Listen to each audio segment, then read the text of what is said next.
இன்னைக்கு நம்ம எந்த மூவியோட ரிவ்யூ பார்க்க போறோம்னு கேட்டிங்கன்னா, இந்திரா 2025ல தமிழ்ல ரிலீஸ் ஆயிருக்க இன்வெஸ்டிகேஷன் த்ரில்லர் டிராமா மூவி. இந்த படத்துல வசந்த் ரவி, சுனில், அன்னிகான்னு ஏகப்பட்ட பேர் நடிச்சிருக்காங்க. சிம்பிளான ஒன் லைன் ஸ்டோரி என்னன்னு கேட்டிங்கன்னா, நம்ம கதையோட ஹீரோ ஒரு சஸ்பெண்டட் போலீஸ் ஆஃபீஸரா வீட்ல குடிச்சுக்கிட்டு ராவடி பண்ணிக்கிட்டு இருக்காரு. அந்த மாதிரி டைம்ல அவருக்கு கண் பார்வை போயிடுது. டியூட்டி டைம்ல போலீஸ் வெஹிக்கிள்ல எடுத்துட்டு போய் குடிச்சிட்டு ஒரு ஆக்சிடென்ட் பண்ணி சஸ்பென்ஷன்ல இருக்கக்கூடிய நம்ம கதையோட ஹீரோ வாழ்க்கையில தொடர்ச்சியா நடக்கக்கூடிய சம்பவம் என்ன? அந்த மாதிரி டைம்ல ஊருக்குள்ள ஒரு சீரியல் கில்லர் எல்லாரையும் மர்மமான முறையில கொன்னுகிட்டு அவங்களோட கைய வெட்டி வேற ஒரு இடத்துல வீசிட்டு போறான். இத ஒரு போலீஸ் ஆபீசர் எடுத்து இன்வெஸ்டிகேட் பண்ணிக்கிட்டு இருக்காரு. பேரலலா அந்த மாதிரி டைம்ல ஹீரோ வீட்ல ஒருத்தவங்க இறந்து போறாங்க. அதுக்கப்புறம் நடக்கக்கூடிய சம்பவம் என்ன?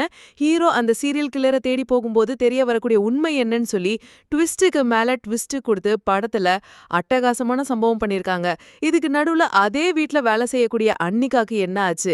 இத டைரக்டர் எப்படி ரிவெஞ்ச் த்ரில்லரா மாத்தி மெசேஜ் சொல்லி பிளாஷ்பேக் போர்ஷன்ல ஆடியன்ஸை இம்ப்ரெஸ் பண்ண ட்ரை பண்றாருங்கிறது செகண்ட் ஹாஃப்ல சூப்பரா இருந்துச்சு.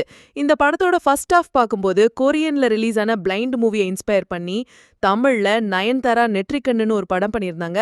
அதே மேல் வெர்ஷன்ல எடுத்துட்டீங்களான்னு கேட்க போகும்போது இன்டர்வல்ல ஒரு ட்விஸ்ட் கொடுத்து செகண்ட் ஹாஃப்ல பார்த்திபன் நடிச்ச சபாஷ் படத்தையும் விலங்கு மூவில இருக்கக்கூடிய இன்ட்ரெஸ்டிங்கான பிளாட் ட்விஸ்ட் பட்டர்ஃப்ளை கில்லரோட தீம்னு சொல்லி பல விஷயத்த மிக்ஸ் மேட்ச் பண்ணி தான் இந்த படத்துல பிரசன்ட் பண்ணிருக்காங்க. ஸ்டோரி வைஸ் பாத்தீங்கன்னா ஜஸ்டிஃபைங்கான கிரைம் த்ரில்லர் டிராமாவை சூப்பரா பிரசன்ட் பண்ணிருப்பாங்க.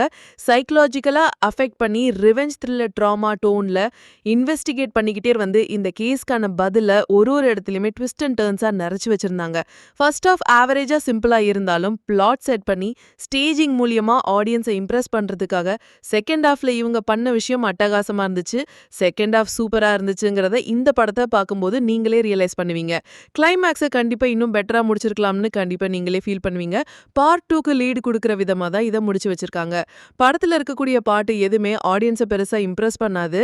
1க்கு 2 லவ் ட்ராக் சாங் இருந்தாலுமே ஃபர்ஸ்ட் ஹாஃப் அண்ட் செகண்ட் ஹாஃப்ல அந்த எமோஷன்ஸை கன்வே பண்ற மாதிரியான லவ் சாங்ஸ் இல்லாம சீன்ஸை ஒப்பேத்தணுங்கிறதுக்காக சாங் மூலியமா லவ் போர்ஷன்ஸை காட்டி ஸ்கிப் பண்ணிட்டு கதைக்குள்ள போய் தலையை சுத்தி மூக்க தொட்டாங்களேன்னு கண்டிப்பா நீங்களே ஃபீல் பண்ணுவீங்க. இதுவுமே ஒரு ஸ்லோ பர்ன் த்ரில்லர் டிராமா தான். பட் எங்கேயுமே ஸ்லோனஸோ லேக்னஸோ இல்லாத அளவுக்கு எங்கேஜிங்கான டைட் ஸ்கிரீன் பிளே மூலியமா கொண்டு போயிருந்தாலும் ரைட்டிங் பயங்கர வீக்கா இருந்துச்சு. நரேஷன் இம்ப்ரெசிவா இல்லாம போயிடுச்சு. எக்ஸிகியூஷன் பர்ஃபெக்டா தான் இருக்கு. அண்ட் படத்துல இருக்கக்கூடிய முக்கியமான கேரக்டர்ஸை இன்னுமே பெட்டரா ஹேண்டில் பண்ணிருக்கலாம்னு கண்டிப்பா நீங்களே ஃபீல் பண்ணுவீங்க. நிறைய கேரக்டர்ஸை ஆன் அண்ட் ஆஃபா விட்டுட்டு போயிட்டாங்க. செகண்ட் ஹாஃப்ல ரிவெஞ்ச்க்கு பின்னாடி இருக்கக்கூடிய ஃபிளாஷ்பேக் போர்ஷன்ல இருக்கக்கூடிய எமோஷன் அந்த அளவுக்கு ஸ்ட்ராங்கா இல்லாம போயிடுச்சு. ஹீரோ அண்ட் வில்லனை தனி எந்த ஒரு கேரக்டருமே மனசுல பெருசா செட்டில் டவுன் ஆகலைங்க. ஓவராலாவே ஃபர்ஸ்ட் ஹாஃப்ல ஒரு படம் செகண்ட் ஹாஃப்ல ஒரு படம்னு எடுத்து ஒரே ஒரு கனெக்டிங் டாட் மூலியமா ட்விஸ்ட் கொடுத்து மர்ஜ் பண்ணி வச்சுட்டாங்களேன்னு கண்டிப்பா நீங்களே ஃபீல் பண்ணுவீங்க. படத்தோட இன்டர்வல் பிளாக் அட்டகாசமா இருந்துச்சு. கிளைமேக்ஸை ரொம்ப வயலன்ஸை திணிச்சிட்டாங்களேன்னு நீங்களே ஃபீல் பண்ணுவீங்க. அந்த இடத்துல வில்லனோட ஆக்டிங் ரொம்ப ஓவர் டூ ஆயிடுச்சு. படத்துல இருக்கக்கூடிய டயலாக்ஸ் மூலியமாவே நிறைய விஷயத்த ஒப்பேத்திட்டாங்க. அதை மட்டும் இவங்க இன்னும் பெட்டரா ஹேண்டில் பண்ணியிருந்தாங்கன்னா ப்ராப்பரான ஒரு எமோஷன்ஸ் கன்வே ஆயிருக்கும் ஆடியன்ஸ் கிட்ட ஈஸியா. ஓவராலாவே பல கொரியன் படத்தை பார்த்து இன்ஸ்பயர் பண்ணி தான் இந்த த்ரில்லர் டிராமான பிரசன்ட் பண்ணியிருக்காங்கன்னு நீங்களே ஃபீல் பண்ணுவீங்க.